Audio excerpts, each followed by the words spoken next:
लातूरमध्ये सोयाबीन चोरी प्रकरणाचा पर्दाफाश। एमआयडीसी पोलिसांची मोठी कारवाई, 6 आरोपी जेरबंद, 14,50,000 रुपयांचे मुद्देमाल जप्त। लातूरमधील एमआयडीसी परिसरात घडलेल्या सोयाबीन चोरी प्रकरणाचा पोलिसांनी मोठा पर्दाफाश केला आहे। या कारवाईत 6 आरोपींना अटक करून तब्बल 14 लाख रुपये 50,000चा मुद्देमाल जप्त करण्यात आला आहे। ही घटना 14 मार्चच्या मध्यरात्री ते सकाळी घडली होती। फिर्यादी समीर अहमद पठाण यांच्या गोडाऊनचे शटर तोडून अज्ञात चोरट्यांनी 100 पोती सोयाबीन, अंदाजे 2,05,000 रुपये किमतीचा माल चोरी केला होता। या प्रकरणी एमआयडीसी पोलीस स्टेशनमध्ये गुन्हा क्रमांक 127/2026 दाखल करण्यात आला होता। घटनेनंतर एमआयडीसी पोलिसांच्या डीबी पथकाने तात्काळ तपास सुरू केला। परिसरातील सीसीटीव्ही फुटेज हस्तगत करून त्याचे बारकाईने विश्लेषण करण्यात आले।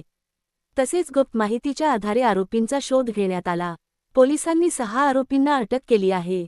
अभिषेक यादव, सुशील नाथभजन, अजय जमदाडे, रमजान शेख, आर्यन काळे, विनोद सुरवसे। आरोपींकडून चोरीसाठी वापरलेली 3 पिकअप वाहने, 12 लाख रुपये, 100 पोती सोयाबीन वजा 2,05,000 रुपये असा एकूण 14,50,000 रुपयांचा मुद्देमाल जप्त करण्यात आला आहे। ही कारवाई पोलीस अधीक्षक अमोल तांबे, अपर पोलीस अधीक्षक मंगेश चव्हाण आणि उपविभागीय अधिकारी समीरसिंह साळवे यांच्या मार्गदर्शनाखाली करण्यात आली। पोलीस निरीक्षक समाधान चवरे यांच्या नेतृत्वात डीबी पथकाने ही कामगिरी यशस्वीरित्या पार पाडली। या कारवाईत सपोपनी भीमराव बेल्लाळे, राजाभाव मस्के, हवालदार बळवंत भोसले, अक्षय दिगोळे आणि त्यांच्या पथकाचा सहभाग होता।